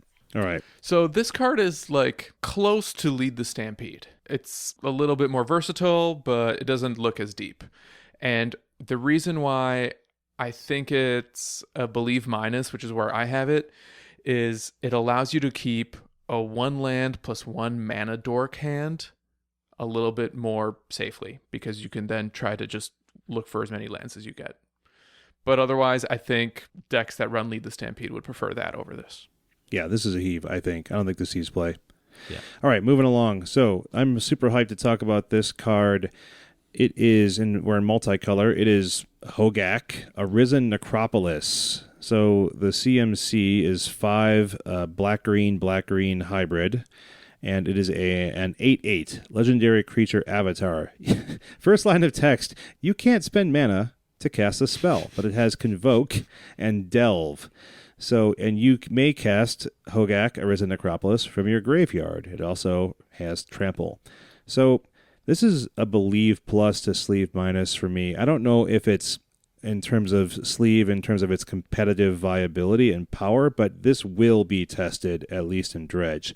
It can be convoked from your Bloodghast and Prized Amalgam for their black mana cost and your normal old Dredge strategy, but also from your Stinkweed Imp and Golgari Thugs if you cast them from your hand in a pinch. It's incredibly easy to get the Delve cards required in a Dredge strategy. So it's huge. It's definitely a beater. It speeds up your clock. Oh, this card is getting sleeved. I'm really impressed with it. I think it's going to just be broken open. Someone's going to find out how to cast this on turn 2 consistently. I think this is going to be a shoe-in for Bridgevine if anyone is still playing that. I'm really impressed. I'm a little surprised that y'all aren't hotter on it. I just wonder how big a giant 8/8 force of nature that you can cast over and over again, how good that really is. I guess it's probably pretty good. It's probably very good. I just wasn't sure what deck it would go in, and so that's why I have it as a Believe. I am a Believe because Path to Exile is a very real card. You do need at least two creatures to play this spell because it has Convoke for the 2 colors. Also, things like Teferi are real, where you're tucking a creature and having this put back into your library after you cast it is such a bad feeling. I think it is good, and I think I will stare one of these down when I'm on Scred and go, oh no, Scred can't kill this. This is a bummer. But I think more than anything, it's very powerful and will be run, 1 or 2 of in a bunch of decks, but it's hard to get it consistently, and there are a lot of clean answers to it in Modern. But still, 8/8 Trample is good, but how good remains to be seen. Yeah, I think, Zach, your point that it's a 1 or 2 of is really important, because if you are delving away 5 or however many cards are in your graveyard, it's going to get really hard to cast these multiple times. All right, so we're just moving on to the next card in the set that we haven't talked about yet, which is Kaya's Guile. 1 white, black, instant. Choose 2. Each opponent sacrifices a creature. Exile all cards from each opponent's graveyard. Create a 1/1 white and black spirit creature token with flying. You gain 4 life. So those are the 4 modes. And it also has Entwine 3, where you get to choose all of the modes if you pay the Entwine cost. So at that point, it is a 6 mana spell. And I've got this as a Believe. I like this card a lot. It's a nice modal spell. I think it's pretty good against Dredge. I think it's pretty good against Burn. I think it can even have some play against midrange. My question, though, is who exactly is playing this? Whether it's Mardu, a tokens deck, maybe a future Aristocrats deck. I have some suspicions, but I don't want to be the guy who undervalues a 3-mana choose 2 modal spell that scales later in the game. I'll be that guy. So I'll tell you who's going to be playing this, and that's going to be me. I'll be playing in what this deck? card. Can I interest you in a deck called Bridgevine? Yeah, not Bridgevine. I think that this could be another card that goes into kind of like Esper Control. Basically, Shaheen Sarani wrote an article talking about all the different uses for it. I think you should check it out on Star City Games if you have a membership and want to read that.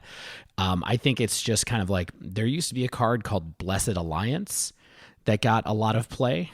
And it had many of these same modes. It had sacrifice an attacking creature. This has sacrifice a creature.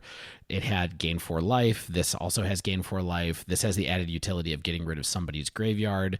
And so I think in a kind of 1 or 2-ish quantity, this card could be worth just having around because, like Stan pointed out, it's a pretty good Swiss Army knife that does a lot of different stuff. Yeah. In some ways, it's a better command, right? Because it has the choose 2, but then also if you want, you can choose them all. I'm going to get blown out. I'm going to swing it at somebody thinking I have them lethal, and they are going to play this and entwine it and just wreck my life. Yeah, I wish we just got Vindicate, but Kaya's Guile is pretty decent. I originally read this as choose 1, and I was like, this is trash. Choose 2 is a lot better. Choose 2 instant speed. Yeah, it's much better. Yeah. So we're going to skip over Reap the Past. We're going to skip Rot Widow Pact. Sorry, Reed. Oh, man. We're going to skip Ruination Rioter. And we're going to go to Soul Herder to talk about really quickly. And what Soul Herder is a very cool spirit that costs 1 colorless, 1 white, 1 blue. The text reads, whenever a creature is exiled from the battlefield, put a +1/+1 counter on Soul Herder. And at the beginning of your end step, you may exile another target creature you control, then return that card to the battlefield under its owner's control. It is a 1/1. What do you think? I think this card looks like it has a bunch of text on it and feels like a repeatable kind of exile effect could be good, an automatic one, but I'm unsure what kind of deck it goes into, so I think it's just a believe. It joins the club of cards that look like they have flying but do not have flying, so be mindful of that. Drives me crazy when that happens. Yeah, exactly. Because I looked at it, I'm like, oh, whoa, flying. Oh, no. Wait, it seems a little fringy to me. I can, once again, can envision a card like this being played in Against the Odds video. It just seems a little slow. It's 3 mana and a 1/1, and like it can get big quick, but 3 mana for a 1/1's pretty bad value. Yeah, I'm like a believe minus. I think it's Against the Odds tier. I'm sleeving this card. It's funny how different some of our takes have been in this episode, where I'm the only heaver, or in this case, I'm the only sleever, because I think this card is super dope. I want to preface that there's a lot of eyes on what are the new decks that emerge from this set, because this set is so powerful, and this is one of the cards that I'm looking at as a tool for something new, probably some kind of blink strategy, which we've been alluding to throughout this episode and maybe the last one. I think it's above Against the Odds tier because it's 3 mana and the effect happens every turn for free. I like this card in decks that run Wall of Omens. I think it's really interesting in decks that have Vendilion Click, as well as Reflector Mage, even Blade Splicer, and maybe even Thought-Knot Seer. So I'm surprised you guys aren't as enthusiastic as I am. Maybe I'm being a little too optimistic, or too hopeful even, but although it does die easily, I think it really only needs to flicker one permanent to potentially be worth a card. It's kind of like a mini Brago, right? Isn't this what Brago King Eternal does, essentially? But you can actually attack with him. Is Brago modern legal? No, not modern. There we go. legal. Yeah. That's what I meant, though, is that, they brought that effect in a repeatable. I gotcha. Yeah. So next, this will be our last multicolored card, is Unsettled Mariner. Yeah. Which is 1 white, 1 blue, for a 2/2 creature shapeshifter. So it's a changeling, so it's every creature type. Whenever you or a permanent you control becomes the target of a spell or an ability an opponent controls, counter that spell unless that controller pays 1. I feel like you might have something you want to stress here, Zach. This is a very ridiculously good card because it is not just creatures, it is permanents you control. When they try to field to ruin you, sometimes they're not going to be aware of that, and you go, okay, pay 1 mana. And they go, oh, I tapped wrong. Uh-huh. Oh, jeez. Yeah, you sure did. Fun. Yeah. Yeah, think about like a Searing Blaze that costs like 2 mana more. Exactly. I hit it. Okay, pay 1. No. It's just, it's just so good. Yeah, we have 2 very powerful tribal decks right now in Spirits and Humans that easily slot a number of this in. I don't know how many. Maybe it's 1, maybe it's 2. Hell, maybe it's 4. I don't know. Play 5. A brewer's dozen, please. Yeah, it's also like whenever you are a permanent. So like, it taxes Karn Liberated, both the plus and the minus. Yeah, this card is just so good. Yeah, I'm a sleever for sure. I looked at it and I went, oh, this is kind of good. And like the more I thought about it, the more I talked to you about it, Shane, the more I talked to people online about it. It just kept getting like text didn't change. I just kept opening my eyes more and more to what that actually meant in terms of what modern is. Yeah, this card's dope. I love this card. I'm probably going to pre-order 4, even though I don't know if you play 4. I think it works in Humans. It works in Spirits. It works in some mythical blue-white Merfolk build. It works in like a blue-white Taxes build. I just keep imagining the scenario where I have this on board with Thalia and Kira, Great Glass Spinner, and the opponent's like, so how much do I have to pay and how many times do I have to pay? Okay, like that's just what I want to have happen. Oh yeah, this is dope. I'm a total sleever. This card is going to see so much play. I also like it potentially out of control sideboards in matches when you take out your Wraths. I think this could be good against some of those decks. Because I'm not bringing this in against Humans, even though Humans might be bringing this in against me. I'm not sure current Taxes decks can play it, but a taxing Hate Bear that makes your cards harder to interact with is just so obviously playable. I also really like the positive interaction with Spell Pierce and Logic Knot as well. So, big fan. And what I mean in terms of the relationship between this and Spell Pierce and Logic Knot is if the opponent is paying the tax to destroy one of your spells for more than whatever their removal target is, and you cast something like Spell Pierce, they might not have the mana up to pay the additional Spell Pierce tax as well. So, it's kind of fringy, but maybe in the early turns of the game where, you've just cast your 2-drop, this could get there. Wow. So I'm the only person who has this as a believe. Yeah, but don't you want to change it to sleeve after hearing our take? So here's the thing: is Dave, that it's any permanent. Any permanent. It is any permanent. I'm just trying And to you- figure out if this is main deck or if this is sideboard and what the quantity is, because Kira is really a pain to play against in the deck that she appears in. But I think that's like the most clear substitution that's going to go on with this card. So I don't know. I just don't know how many you're actually going to play. But Yeah, for sure. it's a good card though. Very, very good card. So next up, we're into the artifacts. We have Arkham's Astrolab. So I originally had this as a heave until I remembered that single mana rocks are extremely rare. So what Arkham's Astrolabe is snow mana symbol. Snow can be paid with 1 mana from a snow permanent. When Arkham's Astrolabe enters the battlefield, draw a card, 1 and tap, add 1 mana of any color. So this is pretty decent. I think that I originally had it as a heave, but it's cheap and it does some mana filtering for you. Is it? I mean, like, this isn't really a mana rock, is it, Zach? In the right deck, this is better than like a Chromatic Star or all those things you run in Tron, right? Because it comes into play and it doesn't die when it makes the mana. So you draw the card and then you can keep filtering over and over again. Yeah, that's a good point. I really, really like this card. I think it's cool. I'm a believer. Yeah, this is going to be until we get better fixing, this is going to be some of the glue that holds together multicolored snow decks. I am running 3 currently, and we'll see if I go up or down, but it is an egg that doesn't have to crack itself. So it draws a card, and then it just keeps going on filtering. It's the hen. Oh, baby, it's laying. Yeah, so I'm a believer. This is the type of card I defer to Zach's expertise. The fact that it replaces itself and is a relevant permanent type is super important. It's why I'm not going to heave it. The reason I'm a little skeptical is because it gets you down on a mana when you're using it. But, maybe the right deck doesn't really care about that, and you're probably not activating that every turn, so it's not a huge setback over the course of the game. But that tax is not insignificant. So I have this as a heave it. Sorry, everybody. No, Zach, come back. Zach, don't storm out. No, he didn't mean it.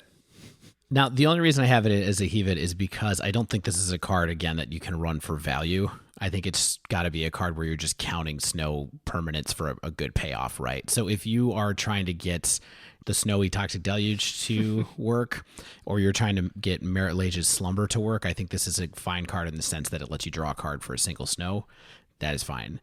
It's good for Scred, too, even. There's not a lot of turn 1 plays in that deck. So yeah, I mean, if that's a thing there, I guess that could make sense. Although that feels a little more like getting it for value, you know what I mean, instead of something that's a big payoff. But so that's kind of why I have it as a heave. I think there's probably other things you want to do. All right, we're moving on to the lands right now. So we're going to go ahead and save the cycling ones for last and talk about the cycle collectively. We are going to be skipping over Cave of Temptation. That's more of a limited card than anything. We're going to talk about Hall of Heliod's Generosity, though. So Hall of Heliod's Generosity is a legendary land. It taps for colorless, then has the other ability, 1 and a white, tap. Put target enchantment card from your graveyard top of your library. So this is an enchantment version of Academy Ruins, essentially, or an enchantment version of Volrath's Stronghold, etc. I think this is a pretty powerful effect. I can't think of anything that it breaks right away, but it took a little bit of time for Academy Ruins to have the infinite combo that it has right now as well. So I think it'll be some brewing, some more cards will come out. This is a powerful card to keep your eye on. I'm going to believe it. Why is Heliod generous in this card? He killed Elspeth. It's not very generous. But he also is an ally to human in the way that Zeus was. That's the whole thing. He is helping you. He's giving you an enchantment back. I'm sure he's getting something out of it too. There's 2 sides to every story, Dave. Heliod did nothing wrong. Elspeth Gate.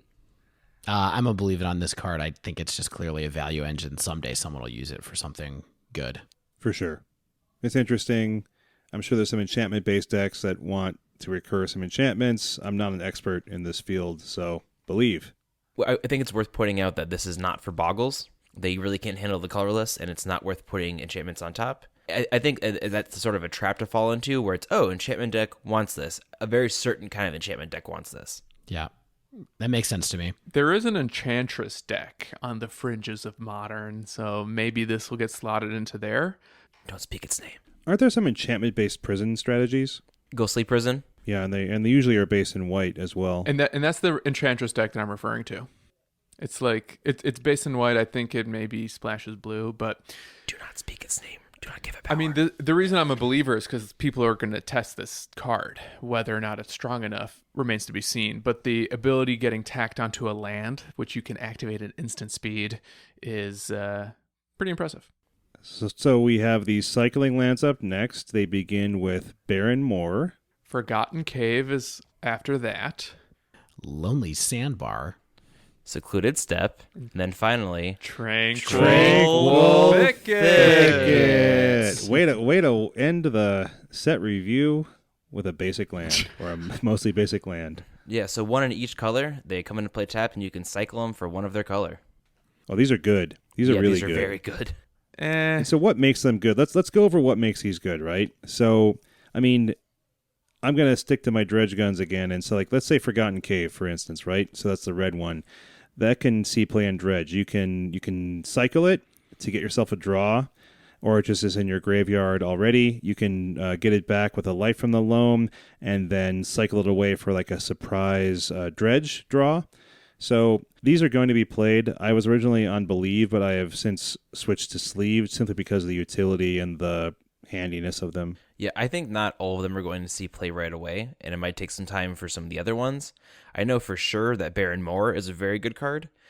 It's wild how many cards from the mono black control deck and Pauper found their way over to Modern via this set. They're really missing Ublia and Kumbajai Witches are the only cards that aren't Modern available right now. There's no Ash Barons. Oh, fine. Anyway, Barren Moor, as someone who has played Pauper and played that deck, it is very good. These cards I think they're very easy to undervalue when you don't play with them, but when you're in top deck mode and you draw one of these and it turns into a real card, you feel very good. It's a very fun thing to get. So you think that these cards just get run for value in decks that don't have too heavy mana fixing requirements, kind of? I think that's part of it, and I think that's sort of my style of Magic that I play and what I like the most. I know that there are tons of other uses for them, but I think that on a base level, if you're in a monocolored deck that goes to the mid game, as I like to talk about all the time, is what I do, you can run these. Yeah. So do you think a deck, for example, like Martyr Proc runs the white one because it's a monocolor deck that maybe doesn't need to really be aggro? It's sort of doing a control thing. Yeah, I think if it doesn't have to do any snow shenanigans, which it doesn't at the moment, for sure. Okay. I'm a believer. I don't think these cards will be super ubiquitous. Like, I don't think they're all going to see play. I don't think all that many decks are going to want this effect. Definitely worth testing. Dredge, Ren and 6, maybe other monocolor strategies as we talked about. We'll find these useful, but I actually found them kind of hard to evaluate because it seems like small value that is only going to be useful in maybe a few decks, if that. Like, even the decks that run it, I don't know if the decks that are going to run these will do 4 of a single color, or, you know, or scale up if they're multicolored decks. No way. It's probably a 2 of, and at least the way I'm describing it, those decks are running it as a 2 of. So I'm only interested in cards that I can have the full playset. Listen, buddy. Yeah, I mean, I'm definitely a believe on these. I just think they're kind of like nice utility to have around, and there's probably some deck that's going to run just lots of them. Sure. Like Astral Drift, if that's good, or something like that. Man, this Astral Drift deck is shaping up to be so slow. There's a lot of cycling in this set, isn't there? I mean, I know people love cycling, but maybe that's something that they felt like was just missing from Modern, so they wanted to bring even more over. Sure. Why not? We did it. I can't believe we did it. Yeah.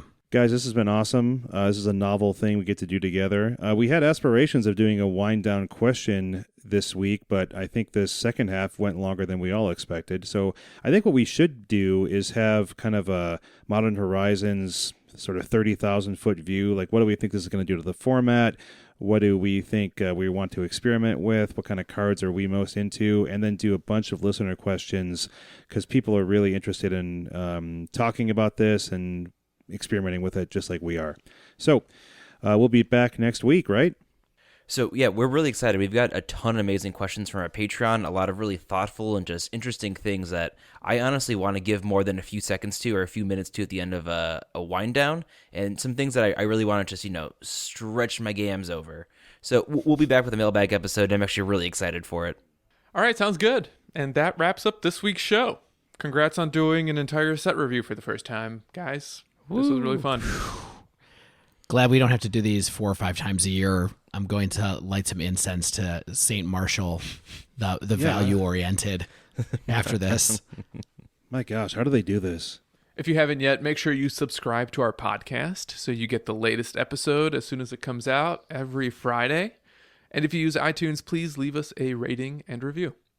If you'd like to submit a question to the podcast for the upcoming mailbag episode or on any topic in Modern, you can pick our brain by tweeting us at The Dive Down, all one word, emailing us at thedivedown@gmail.com, or if you join our Patreon, you can access our Slack and send us messages that way. If you'd like to support our show via Patreon, you can find that at patreon.com/thedivedown. As always, special thanks to the bands Nowhere and Spaceblood for letting us use their music. And until next week, get out there and send us your questions!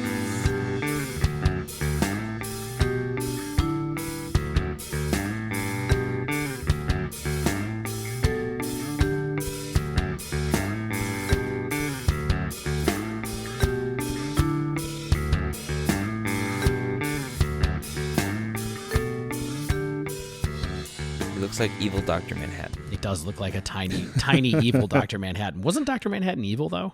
Kind of? I mean, he was look at it. We benevolent. don't need to get into the morality of what he did on this podcast. This is a deep moral argument. He was sort of like lawful neutral, kind of. I don't think. I don't want to talk. He's to you almost about that. he's almost true neutral. I thought I would I don't say want to talk about chaotic that. neutral. 'Cause he Chaotic still neutral. had Those words. massive power. Okay. Good talk.